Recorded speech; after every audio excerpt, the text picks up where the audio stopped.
Dear student, আজকে ক্লাসে আলোচনা করব সার্ভেইং টুয়ার্ডস চ্যাপ্টার 9 থিওডোলাইটের মাধ্যমে কোণ ও বেয়ারিং পরিমাপ করুন।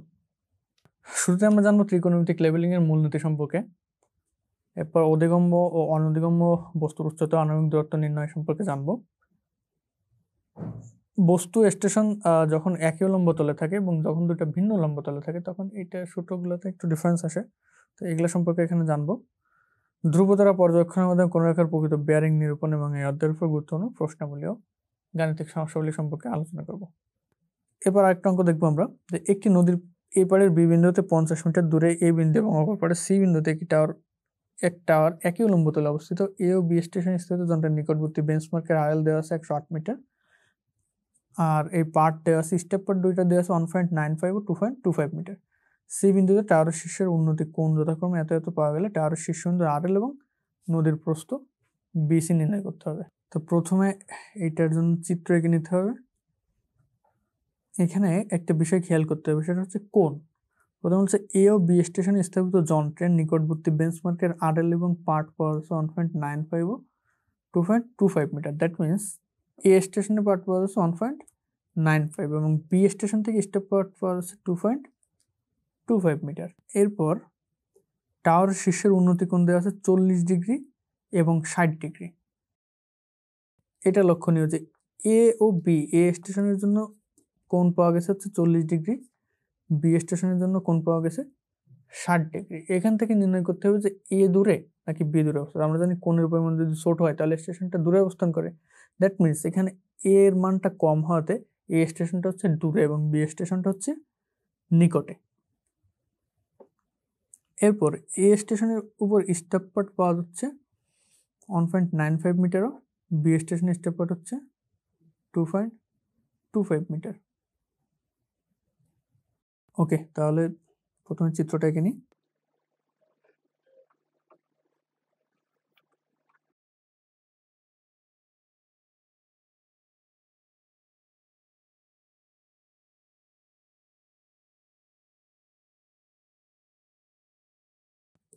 এটাকে দিব এ স্টেশন, এটাকে দিব বি স্টেশন। এ স্টেশনে কোনটা ছিল 40 ডিগ্রি 20 মিনিট 10 সেকেন্ড এবং বি স্টেশনে কোনটা হচ্ছে 60 ডিগ্রি 15 মিনিট। তো এ ও বি স্টেশনের মধ্যবর্তী দূরত্ব আবার বলা আছে 50 মিটার। দ্যাট মিনস এটা হচ্ছে বি এর one, B is equal to 50 metre. আরেকটা বিষয় হচ্ছে এস ওয়ান এবং এস টু, যে স্টেশনটা যন্ত্রের নিকটবর্তী হয়, যে স্টেশনটা যন্ত্রের নিকটবর্তী হয় ওই স্টেশনের পার্টটা হয় এস ওয়ান। তো দ্যাট মিনস এখানে এস ওয়ানটা হবে হচ্ছে 2.25 মিটার। অর্থাৎ যে বি স্টেশন, এ ও বি এর উপর স্টেপ করছিল 1.95 ও 2.25 মিটার। তো এখানে এস ওয়ানটা হবে তাহলে এস ওয়ানটা হবে 2.25, এটা হচ্ছে এস ওয়ান। আর এস টু হবে হলো এস ওয়ান হলো এটা, আর এস টু হবে হলো এতটুকু। এস ওয়ানের ভ্যালুটা হচ্ছে 2.25 এবং এস টু হচ্ছে 1.95 মিটার। ওকে, তো এখানে টাওয়ার শীর্ষবিন্দুর আরএল এবং নদীর প্রস্থ বিসি নির্ণয় করতে হবে। তাহলে শুরুতেই টাওয়ারের শীর্ষবিন্দুর আরএল এবং নদীর প্রস্থ বিসি নির্ণয় করতে হবে। তো শুরুতে আমাদের নির্ণয় করে নিতে হবে আণবিক দূরত্বটা। আণবিক দূরত্ব নির্ণয়ের জন্য যে ফর্মুলাটা আমরা জানি, D is equal to B tan theta two minus S one minus S two by tan theta one minus tan theta two. এটা হচ্ছে ফর্মুলা। বি হচ্ছে দুইটা স্টেশনের মধ্যে দূরত্ব, যেটা দিয়ে আছে 50 মিটার। 50 ট্যান থিটা টু, এখানে থিটা ওয়ান,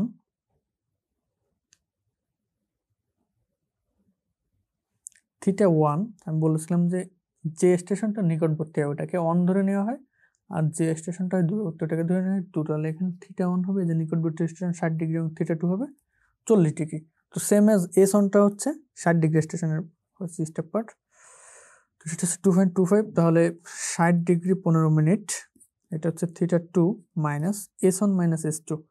এস ওয়ানটা হচ্ছে 2.25 মাইনাস এস টু হলো 1.95 ডিভাইডেড বাই 10। থিটা ওয়ান হলো 60 degree 15 minute minus 10 theta two হলো 40 ডিগ্রি 20 মিনিট 10 সেকেন্ড। ওকে, তো এটাকে ক্যালকুলেশন করলে আসবে 68.6 মিটার। এটা একটা অ্যান্সার। এটা হচ্ছে কি নদীর প্রস্থ বা বিসি। তাহলে এটা একটা অ্যান্সার, নদীর প্রস্থ পেয়ে গেলাম। এখন বাকি থাকলো টাওয়ারের শীর্ষবিন্দুর আরএল। তাহলে টাওয়ারের শীর্ষবিন্দুর আরএল নির্ণয় করতে হলে অ্যাট ফার্স্ট এইচ নির্ণয় করতে হবে। ওকে, তো এখানে একটা বিষয় লক্ষণীয়, সেটা হচ্ছে যে এ ও বি স্টেশনে স্থাপিত যন্ত্রের নিকটবর্তী বেঞ্চমার্কের আরএল ছিল 108 মিটার। অর্থাৎ এই যে একটা বেঞ্চমার্ক ছিল, এই বেঞ্চমার্কের আরএল ছিল 108 মিটার। এই বেঞ্চমার্কের আরএল হচ্ছে 108 মিটার। তাহলে আমাদেরকে নির্ণয় করতে হবে টাওয়ারের শীর্ষবিন্দুর আরএল। তো টাওয়ারের শীর্ষবিন্দুর আরএল নির্ণয় করতে হলে এই যে এতটুকু হলো এইচ আর নিচেরটুকু হচ্ছে S1 মাইনাস S2। টাওয়ারের শীর্ষবিন্দুর আরএল নির্ণয় করতে হলে ভূমির যে আরএল, এই যে ভূমির আরএল অর্থাৎ এই পয়েন্ট বরাবর, এই আরএল এর সাথে যোগ করতে হবে এতটুকু, অর্থাৎ এটা হচ্ছে S1 মাইনাস S2, আর তার সাথে যোগ করতে হবে এইচ। এই তিনটা যোগ করলে টাওয়ারের শীর্ষবিন্দুতে আরএল পাওয়া যাবে। তাহলে শুরুতে এইচ নির্ণয় করতে হবে। এইচ ইকুয়াল টু আমরা জানি D10। এক্ষেত্রে এইচটা হচ্ছে এই যে, যদি আমরা tan θ1 ব্যবহার করি তাহলে θ1টা হচ্ছে নিকটবর্তী ছিল। তো এখান থেকে সরাসরি এইচ এর ফর্মটা এইচ ইকুয়াল টু D10 θ1। এই যে ছোট ত্রিভুজটা যদি নিই, তো এখান থেকে এইচ আছে D10 θ1। তো ডি এর মানটা নির্ণয় করেছি 68.6, 68.6 tan θ1 হলো 60 ডিগ্রি 15 মিনিট। ওকে, এটাকে যদি ক্যালকুলেশন করা হয় তাহলে এই ভ্যালুটা আছে 120.08 মিটার। অতএব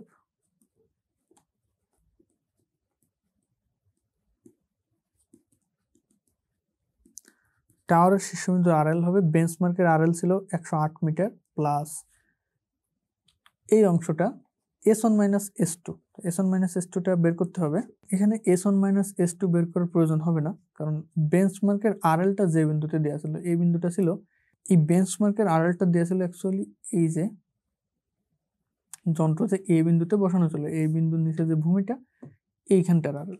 তো এইখানটার আরএল যদি দেওয়া থাকে তাহলে এখান থেকে এইচ পর্যন্ত ডিস্টেন্সটা হচ্ছে S1 এর মান, অর্থাৎ 2.25। তো সেক্ষেত্রে সরাসরি এখানে 2.25 যোগ করে দিলেই হবে। অর্থাৎ এরকম একটা জায়গা, তো এই জায়গাটার আরএল দেওয়া ছিল 108 মিটার এবং এই জায়গা থেকে S1 নামক একটা জায়গা ছিল, আর এখানে ছিল উচ্চতা। তো এটা ছিল টাওয়ার হাইট এইচ, আর এই পয়েন্টের আরএল দেওয়া ছিল। তাহলে আমাদের টাওয়ারের শীর্ষবিন্দুর আরএল নির্ণয় করতে চাই এই পয়েন্ট থেকে, তাহলে এইটার সাথে এই পর্যন্ত যে উচ্চতা সেটা যোগ দিতে হবে। সেটা হচ্ছে S1, যেটার মান ছিল 2.25, আর এর সাথে যোগ দেবো হচ্ছে এইচ। তাহলে শুরুতে বেঞ্চমার্কের আরএল 108 প্লাস S1 হচ্ছে 2.25 প্লাস এইচ এর মানটা পেয়েছে 120.08 মিটার। ওকে, তো এই তিনটা বিন্দুকে যোগ করলে মোট অ্যান্সার দাঁড়াচ্ছে 230.33 মিটার। এটা হচ্ছে অ্যান্সার। এটা হচ্ছে টাওয়ারের শীর্ষবিন্দুর আরএল। এই অঙ্কগুলো করার ক্ষেত্রে একটু সতর্ক থাকতে হবে। এক্ষেত্রে এই যে ছোট ছোট ভ্যালুগুলো ফর্মুলা দিয়ে ডি এবং এইচ নির্ণয় করার পর বাদবাকি কোন পয়েন্টের আরএল চাইছে, এগুলো যদি একটু সতর্ক না থাকে তাহলে ভুল যাওয়ার সম্ভাবনা কিন্তু খুব বেশি থাকে। তো অন্য একটা প্রবলেম দেখবো আমরা এরপর। এখানে বলছে একই উলম্ব তলে 90 মিটার দূরবর্তী সম এলিভেশনের এ ও বি বিন্দুর মাঝে সি বিন্দুতে একটি টাওয়ারের শীর্ষবিন্দু উন্নতি কোণ 30 ডিগ্রি 60 ডিগ্রি হলে টাওয়ারের উচ্চতা নির্ণয় করে। এটা আমরা সিম্পল ত্রিকোণমিতিক ফর্মুলা ব্যবহার করে করতে পারবো। এটা যদি একটা স্টেশন হয় তো বলছে যে 90 মিটার দূরবর্তী সম এলিভেশন, একই এলিভেশন, অর্থাৎ এ ও বি বিন্দুর এলিভেশন মানে উচ্চতা সেম, আর দুটার মধ্যবর্তী দূরত্ব হলো 90 মিটার। এ ও বি বিন্দুর মাঝে সি বিন্দুতে একটা টাওয়ারের শীর্ষবিন্দুর উন্নতি কোণ যথাক্রমে 30 ডিগ্রি 60 ডিগ্রি। তো এই কাছের পাশটা হবে 60 ডিগ্রি এবং দূরের অংশটা হবে 30 ডিগ্রি হলে টাওয়ারটির উচ্চতা নির্ণয় করতে হবে। তো ধরে নিলাম টাওয়ার উচ্চতা এইচ, টাওয়ার উচ্চতা এইচ এবং এখানে এসি এবং বিসি যে কোনো একটা পোর্শনকে এক্স ধরে নিই, সি বিন্দু থেকে এর দূরত্ব যদি এক্স হয় তাহলে বাকিটুকু হবে 90 মাইনাস এক্স। এটা ও বিন্দু। কারণ ত্রিভুজ ত্রিভুজ এ ও সি হতে ত্রিকোণিক ফর্মুলা ইউজ করে আমরা লিখতে পারি যে tan 60 degree is equal to h by X. তো এখান থেকে এক্স ইজ ইকুয়াল টু লিখতে পারি h বাই tan 60 ডিগ্রি মান হচ্ছে √3, তাহলে এখান থেকে লিখতে হবে X is equal to h by √3। এটা 1 নম্বর ইকুয়েশন। দেন এগেইন ত্রিভুজ বিওসি হতে কি লিখতে পারি, সেম অ্যাজ tan থিটা বা tan 30 degree is equal to h by 90 minus X. এই দূরত্বটা হচ্ছে 90 মাইনাস এক্স। এখান থেকে লিখতে পারি h is equal two tan 30 এর মান হচ্ছে 1/√3 ইন্টু 90 মাইনাস এক্স। এখন ইকুয়েশন 1 থেকে এই এক্স এর মানটা ইনপুট করে দেবো, তাহলে 1/√3 into 90 minus x is equal two পেয়েছিলাম h বাই √3। ওকে, তো এটাকে যদি ক্যালকুলেশন করি তাহলে মানে এই যে 1/√3টাকে যদি গুণ করে দেওয়া হয় তাহলে আসবে 90/√3 মাইনাস h বাই 3, এ পাশে থাকতেছে h। তো h দুটাকে এক পাশে যদি নিয়ে আসি তাহলে h plus h by 3 is equal to 90/√3। এখান থেকে লসাগু নিলে 3h plus h by 3 is equal to 90/√3। এটা ক্যালকুলেশন করলে আসবে 4h is equal to 90 into 3/√3। That means h is equal to 90 into 3/√3 into 4। এটাকে যদি ক্যালকুলেশন করা হয় 90 ইন্টু 3/√3 ইন্টু 4, এটাকে ক্যালকুলেশন করলে আসবে 38.97 মিটার। ওকে, তো 38.97 মিটার, এটাই হচ্ছে অ্যান্সার। তো দুটো যদি একই এলিভেশনে থাকে, টাওয়ারটা যদি মাঝখানে অবস্থান করে, তাহলে এই ধরনের প্রবলেমগুলো সলভ করা তুলনামূলক সহজ। ওকে, নেক্সট একটা প্রবলেম দেখবো আমরা, এটা একটু ডিফারেন্ট। এখানে বলছে একটি টাওয়ারের উচ্চতা নির্ণয় করতে গিয়ে এই তথ্যাদি পাইছে এখানে টাওয়ারের পাদমূল শীর্ষবিন্দুর RL কত হবে এবং টাওয়ারের উচ্চতা কত হবে এটা নির্ণয় করতে হবে। টাওয়ার হতে যন্ত্রের স্টেশনে আনুমানিক দূরত্ব 95 মিটার। স্টেশনে যন্ত্র আনুমানিক থাকা অবস্থায় বেঞ্চমার্কের RL 100 মিটার এবং এর উপর স্টেপ 2.05 এবং টাওয়ারের পাদমূলেও শীর্ষে উলম্ব কোণ যথাক্রমে -4 ডিগ্রি 10 মিনিট 20 সেকেন্ড এবং 10 ডিগ্রি 12 মিনিট 16 সেকেন্ড। ওকে, তাহলে চিত্রটা প্রথমে এঁকে নিতে হবে। এটা একটা টাওয়ার, পাশে একটা যন্ত্র স্থাপন করা হয়েছে। এই যন্ত্র স্টেশন থেকে টাওয়ারের আনুমানিক দূরত্ব হচ্ছে 95 মিটার। আর এই যে যন্ত্র থেকে টাওয়ারের পাদমূল শীর্ষে কোণ হচ্ছে মাইনাস দেওয়া আছে, মানে এটা হচ্ছে নিচের দিকে আনুমানিক থেকে, আর যেটা প্লাস দিয়ে এটা হচ্ছে উপরের দিকে। তাহলে নিচেরটা হচ্ছে 4 ডিগ্রি 10 মিনিট 20 সেকেন্ড এবং উপরেরটা হচ্ছে 10 ডিগ্রি 12 মিনিট 16 সেকেন্ড। ওকে, এইখান থেকে নির্ণয় করতে হবে টাওয়ারের উচ্চতা আর বিভিন্ন জায়গায় RL। তাহলে টাওয়ারের মোট উচ্চতা হচ্ছে h। তো ধরে নিই আমরা নিচেরটাকে ধরে নিই θ1, তাহলে এই ছোট উচ্চতাটাকে ধরে নিই h1 এবং উপরটা হলো h2, আর উপরে কোনটাকে ধরে নিলাম θ2। এখানে বেঞ্চমার্কের RL দেওয়া আছে 100 মিটার এবং এই বেঞ্চমার্কের উপর এই যন্ত্রের স্টেপার দেওয়া আছে, 2.05 metre. Okay,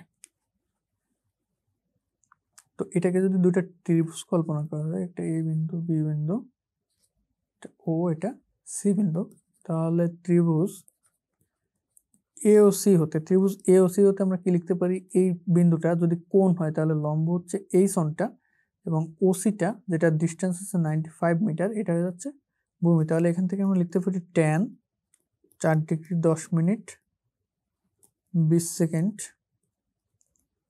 is equal two লিখতে পারি h1 বাই 95। তো এখান থেকে h1 পাওয়া যাবে, এটাকে যদি দুইটা গুণ করে দিই 95 এবং tan, এই কোণটা এটা করলে আসবে 6.93 মিটার। আর সেম এজ যদি উপরের ত্রিভুজটা কল্পনা করি, যে ত্রিভুজ বিওসি কল্পনা করলে এখান থেকে আসবে tan θ2 বা এটাকে হচ্ছে 10 degree 12 minute 16 second is equal to h2 by 95। এখান থেকে h2 আসবে 17.10 মিটার। তাহলে এইচ1 এইচ2 দুটা পেয়ে গেলাম। তাহলে টাওয়ারের উচ্চতা কত হবে? টাওয়ারের উচ্চতা এই দুটো যোগ করলে টাওয়ার উচ্চতা হয়ে যাবে। টাওয়ার উচ্চতা is equal two h1 plus h2 6.93 plus 17.1, দুটাকে যোগ করলে আসবে 24.03 মিটার। ওকে, টাওয়ার উচ্চতা নির্ণয় হয়ে গেল। টাওয়ার উচ্চতা নির্ণয় করে ফেলাম। এখন হচ্ছে টাওয়ারের পাদমূলেও শীর্ষে উলম্ব কোণ যথাক্রমে এত। তাহলে টাওয়ারের পাদমূল ও শীর্ষবিন্দুর আরএল কত হবে? Okay fine. তাহলে আরএল নির্ণয় করতে হলে প্রথমে চিত্রটা বুঝতে হবে। তো চিত্র যদি বুঝতে চাই তাহলে এই যে বিন্দু থাকে, যে বিন্দুটাতে থেকে যন্ত্র ফোকাসিং করা হয়েছে, এই যে ফোকাসিং পয়েন্ট অর্থাৎ কোলিমেশন লাইন, যেটা এই কোলিমেশন রেখা পর্যন্ত উচ্চতাটা নির্ণয় করতে হবে। তো বেঞ্চমার্কের আরএল ছিল 100 মিটার আর এর উপর স্টেপ পার্ট ছিল 2.05 মিটার। তার মানে এই যে কোলিমেশন লাইন পর্যন্ত বা যন্ত্রের অক্ষ পর্যন্ত দূরত্বটা হচ্ছে এই 102.5, মানে 102.5 মিটার। এই 102.5 মিটার থেকে যদি এইচ1 বাদ দিই, এইচ1 এই যে এই রেখাটার হাইট হচ্ছে 102.05 মিটার। তো এখান থেকে যদি এইচ1 বাদ দিই, এখান থেকে এইচ1 বাদ দিলে যে পাদবিন্দুর আরএল পাবো, আর এটার সাথে যদি এইচ2 যোগ করি তাহলে শীর্ষবিন্দুর আরএল পাবো। তো পাদবিন্দুর আরএলটা হবে হচ্ছে বেঞ্চমার্কের আরএল ছিল 100 মিটার প্লাস এর উপর স্টেপ পার্ট ছিল 2.05 মিটার। এটা দিয়ে আমরা এই আনুভূমিক লাইনের উচ্চতা বের করলাম। এখান থেকে মাইনাস করব এইচ1, এখান থেকে এইচ1 অর্থাৎ 6.93 মিটার মাইনাস করলে এটা আসবে 95.12 মিটার। এটা একটা অ্যান্সার। এরপর আসতেছে শীর্ষবিন্দুর আরএল।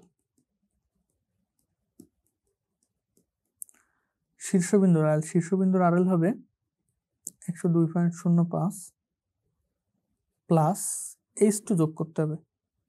তো এইচ2 এর ভ্যালু পেয়েছিলাম 17.10, এটা যোগ করলে হবে 119.15 মিটার। এটা একটা অ্যান্সার। তাহলে টাওয়ারের উচ্চতা, পাদবিন্দুর আরএল এবং শীর্ষবিন্দুর আরএল আমরা নির্ণয় করে ফেললাম। খুবই সহজ ছিল, আশা করছি বুঝতে পারছি সবাই।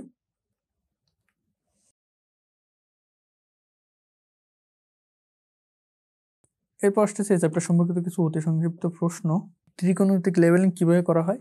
তো ত্রিকোণমিতিক লেভেলিংটা সাধারণত কোণ পরিমাপের সাহায্যে করা হয়। কোনো একটা বিন্দু বা বস্তুর একটা নির্দিষ্ট স্টেশন হতে কোণ পরিমাপ করে এরপর ওই স্টেশন থেকে ওই বস্তু বা বিন্দুর আণবিক দূরত্ব নির্ণয় করে ত্রিকোণমিতিক লেভেলিং করা হয় থাকে। ত্রিকোণমিতিক লেভেলিং এর মূল নীতিটা হচ্ছে কোণ পরিমাপ। ত্রিকোণমিতিক লেভেলিং এর ব্যবহার ক্ষেত্রগুলো একটু দেখে নেব আমরা বই থেকে। আর অধিগম্য বস্তুর উচ্চতা নির্ণয়ের যে সূত্র, এটা প্রতিবেদন করা হয়েছে। তো এই ছিল ত্রিকোণমিতিক লেভেলিং চ্যাপ্টার সম্পর্কিত আলোচনা। সবাই বুঝতে পারছে আশা করি। ধন্যবাদ সবাইকে।